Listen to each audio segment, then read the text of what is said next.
How do you learn everything that you need to know to start cruising? Well, in my case, it began when I was 4 years old. I'm Carolyn Sherlock, and on this episode of the Boat Galley Podcast, I'll tell you the lesson I learned that made me a competent and confident cruiser. This episode of the Boat Galley Podcast is sponsored by Yugo. Yugo is the only waterproof floating phone case using dry suit zipper technology. Invest in your safety, because if you don't protect, you can't connect. Your phone is fully functional and there's plenty of room for your keys, cash, and cards. To get the only dry bag on the market with 0 phone fails, visit www.yugowear, that's UGOWEAR.com,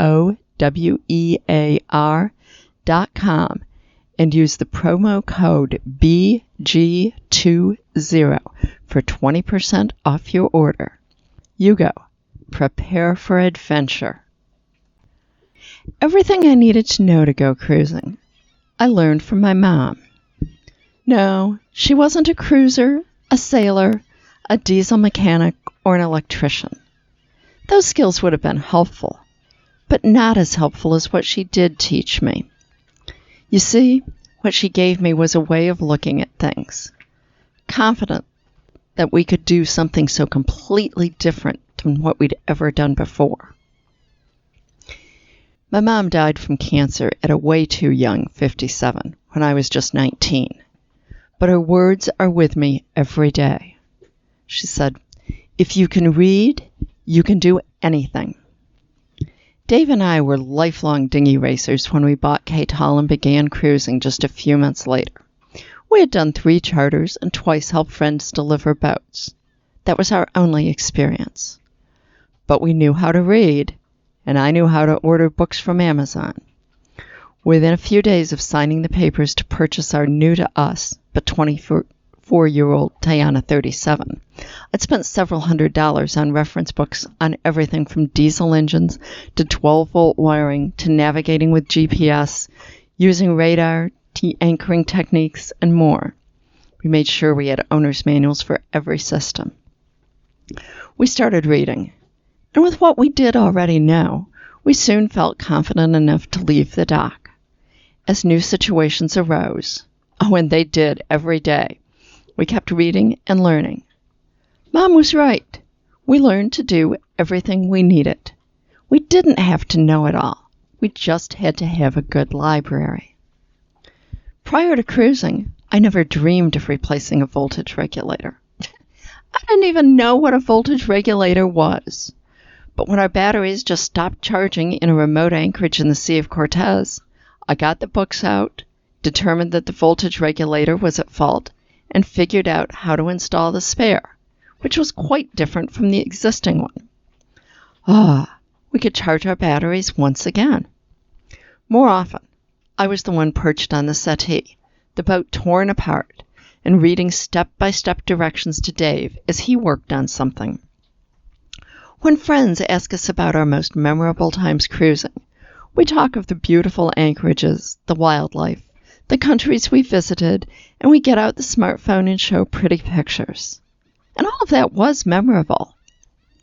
But knowing that we could both learn new skills and do things we never dreamed of is what stays in my heart. Thanks, Mom, for teaching me that I could learn anything from books, and now online. And that included not just repairs, but the history of the areas we traveled, which fish were the best eating, where the best snorkeling was, and more. Now, admittedly, not everything went perfectly the first time, which brought out more of Mom's words. So it didn't work. What did you learn for the next time?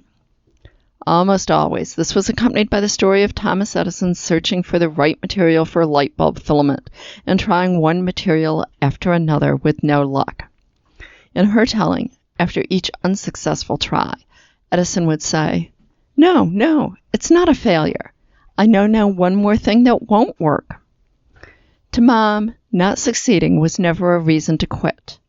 Instead, it was a cause for analysis, to determine what went wrong and why, and if necessary, make another mistake. It took us most of our first year of cruising to figure out how to keep the halyards from slapping, no matter what the wind did, and our system to hoist the dinghy and motor constantly evolved. After several times of forgetting something, such as latching all the drawers shut when we left in Anchorage, we developed a checklist and taped it inside the logbook.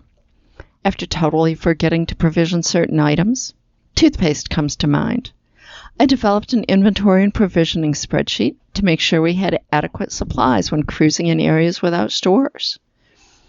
2 years into cruising, we spent several weeks fixing our refrigerator, which just wasn't staying cold despite running almost nonstop. Something was wrong, but not even the refrigerator repairman knew what. As we went over the whole system one more time, it finally hit us. It wasn't a problem with the refrigerator, it was the batteries. They wouldn't hold a charge.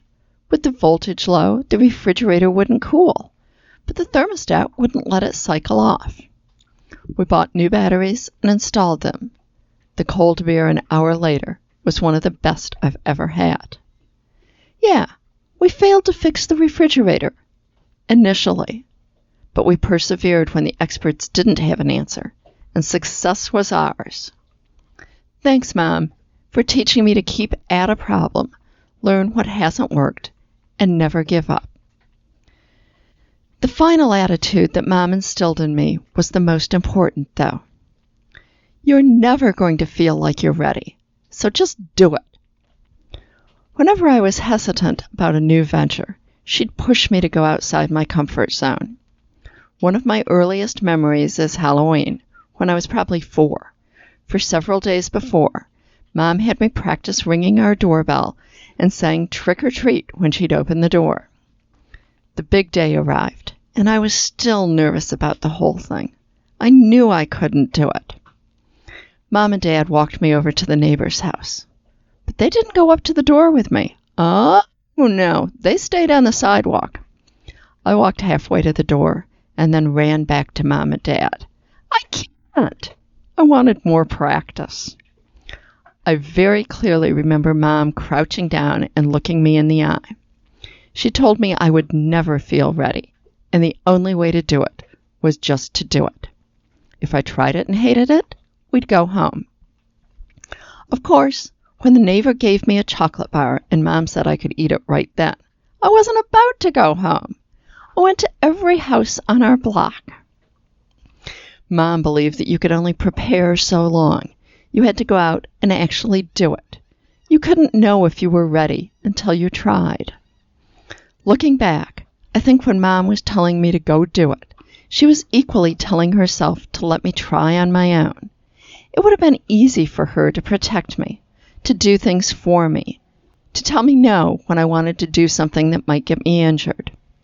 I'm sure she didn't feel ready to send her 6-year-old, that'd be me, off on a plane, by myself, to visit a friend who had moved away. But instead of showing how worried she was, she told me about the great time I was going to have on my big adventure. She was facing her fears, just as she wanted me to overcome mine. Thanks, Mom, for not just telling me to go outside my comfort zone, but showing me how to do it, and with a smile to hide the fear. And in the end, my first overnight passage brought all of Mom's teachings together. Dave and I had offered to help a friend move his boat from the Bahamas to his summer cruising grounds in New England. The first couple of days we hopped up the ICW waiting for a weather window to go offshore. And as we did the first overnight passage, it hit me that I was not remotely ready to stand watch in the dark in the middle of converging shipping lanes. Frankly, I was terrified. Dave ended up standing watch with me, and although I'd agreed to be the third crew, Dave told me he'd asked Jack to change course for the nearest town with an airport. I could fly home, and he'd continue on. Almost immediately, I could hear what my mom would be saying. Okay, so it didn't work. What was the problem? What do you need to do differently? And I'd be saying, well, I don't really know how to use the radar. I only have a basic understanding of the lights on the big ships, and there are lots of big ships out here. My mom. Okay, aren't there owner's manuals and books on board that could explain the radar and show the lights? Come on, you know how to read. I spent the day reading and learning, practicing with the radar in daylight and relating what was on the screen to what I saw. I wasn't going to quit. When Dave woke me at 4 a.m., I still didn't feel ready, but I knew it was time to do it. I got out there and stood my watch. By myself. And you know, it wasn't bad. The next day, I read more and asked more questions, and the next night was even better. Coming through New York Harbor a few days later, past the Statue of Liberty and the World Trade Center, this was a few months before 9/11, that's a memory that will stay with me forever, one I wouldn't have had if I'd given in to my fear. A year and a half later, Dave and I had purchased Catal. We had all sorts of reasons we shouldn't leave the dock. We didn't know what all spares the previous owner had left for us. We didn't completely understand the local weather. We hadn't practiced heaving to. I still had to use a cheat sheet to send email on the single sideband. We just didn't feel ready. But you know what? We left anyways. We learned as we went. And we had the time of our lives. Thanks, Mom. And thank you for listening to the Boat Galley podcast. If you enjoyed it, please tell your friends. And don't forget to subscribe.